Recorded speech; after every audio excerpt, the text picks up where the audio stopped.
चलिए, तो good evening सभी साथियों को। और हिस्ट्री की क्लास में कल हमने जो लास्ट चर्चा की थी वो कैबिनेट मिशन योजना के बारे में बात की थी।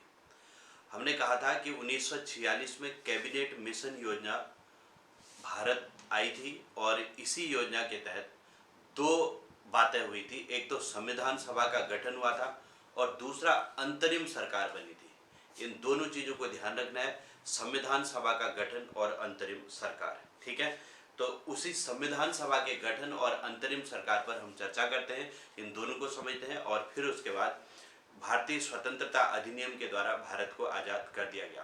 ठीक, उससे पहले मैं एक बार इन घटनाओं को फिर से और रिवीजन करा दे रहा हूँ ताकि आपको फिर एक बार थोड़ा सा चीज़ें और याद हो जाएंगी, तो उससे चीज़ें क्लियर हो जाएंगी। ठीक है, हमने 1857 की क्रांति की बात की थी। 1857 की महान क्रांति हुई। फिर 1864 में साइंटिफिक सोसाइटी की स्थापना सर सैयद अहमद खान ने की। फिर उसके बाद 1872 में एक तो कृषि विभाग और दूसरा पहली जनगणना हुई थी। उसके बाद 1873 में सत्य शोधक समाज की स्थापना ज्योतिबा फुले ने की, सत्य शोधक समाज। 1877 में पहला दिल्ली दरबार का आयोजन हुआ, दिल्ली दरबार लगा। फिर उसके बाद 1881 में पहली नियमित जनगणना हुई, नियमित जनगणना। और पहला कारखाना अधिनियम भी आया, पहला कारखाना अधिनियम। ठीक है, ये भी हो गया। इसके बाद 1885 में कांग्रेस की स्थापना एओ ह्यूम ने की। 1891 में दूसरा कारखाना अधिनियम। और ये 1881 है, हाँ, पहला कारखाना अधिनियम और पहली नियमित जनगणना। 1897 में चापेकर बंधु वाली घटना हुई थी, चापेकर बंधु ने प्लेग अधिकारी की हत्या कर दी थी। ठीक है, इसके बाद 1902 अनुशीलन समिति। 1904 अभिनव भारत। 1905 बंगाल विभाजन। 1906 मुस्लिम लीग की स्थापना। सब रिवीजन करते रहे। 1907 में कांग्रेस का सूरत अधिवेशन।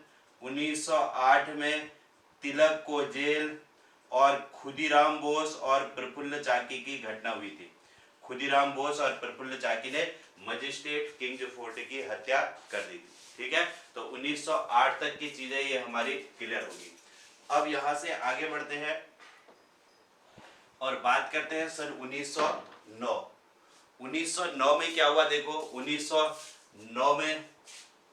1909 मार्ले मिंटो सुधार। 1911 दूसरा दिल्ली दरबार, फिर से दिल्ली दरबार। 1912 राजधानी परिवर्तन। 1913 गदर पार्टी की स्थापना। 1914 प्रथम विश्व युद्ध। 1915 गांधी जी भारत आए। 1916 कांग्रेस का लखनऊ अधिवेशन। 1917 चंपारण अधिवेशन। 1918 खेड़ा सत्याग्रह और अहमदाबाद मिल आंदोलन। 1919 मॉन्टेग्यू चेम्सफोर्ड सुधार। 1919 में रॉलेट एक्ट। 1919 जलियांवाला बाग। और 1919 एक तो तहकीकात कमेटी और हंटर कमेटी। Hunter committee. 1920 एक असहयोग आंदोलन और दूसरा खिलाफत आंदोलन। खिलाफत आंदोलन 1922 चौरी चौरा कांड। चौरी चौरा कांड 1922 स्वराज पार्टी। 1924 HRA की स्थापना। 1925 काकोरी कांड। 1925 काकोरी कांड। 1927 साइमन कमीशन बना। साइमन कमीशन बना। 1928 में भारत आया। 1928 में साइमन कमीशन भारत आया तो 1928 में फिर HSRA की स्थापना होगी और 1928 में HSRA के सदस्यों ने लाहौर कांड को अंजाम दिया। लाहौर कांड को अंजाम देने के बाद 1928 में इन्होंने संसद में बम फेंका और अपनी गिरफ्तारियां दी। इन्हें 1931 में फांसी दे दी गई। 1929 में लाहौर अधिवेशन हुआ कांग्रेस का। फिर 1930 में गांधी जी ने दांडी यात्रा की और 1930 में प्रथम गोलमेज सम्मेलन हुआ, जिसके बाद 1931 में गांधी इरविन समझौता हुआ। गांधी इरविन समझौते के बाद 1931 में दूसरा गोलमेज सम्मेलन हुआ। इसके बाद 1932 में गांधी जी ने दोबारा सविनय अवज्ञा आंदोलन चलाया। उसके बाद 1932 में सांप्रदायिक पांचाट की घटना हुई। फिर 1932 में गांधी और अंबेडकर के बीच पूना समझौता हुआ। पूना समझौता। फिर 1932 में तीसरा गोलमेज सम्मेलन हुआ और फिर 1937 में आम चुनाव हुए। 1939 में त्रिपुरी संकट हुआ कांग्रेस का। 1939 में ही दूसरा विश्व युद्ध शुरू हुआ और फिर 1939 में फॉरवर्ड ब्लॉक की स्थापना हुई। फॉरवर्ड ब्लॉक 1940 में एक तो व्यक्तिगत सत्याग्रह हुआ। व्यक्तिगत सत्याग्रह 1940 में लीग का लाहौर अधिवेशन हुआ और 1940 में अगस्त प्रस्ताव भी आया। अगस्त प्रस्ताव 1942 में क्रिप्स मिशन आया।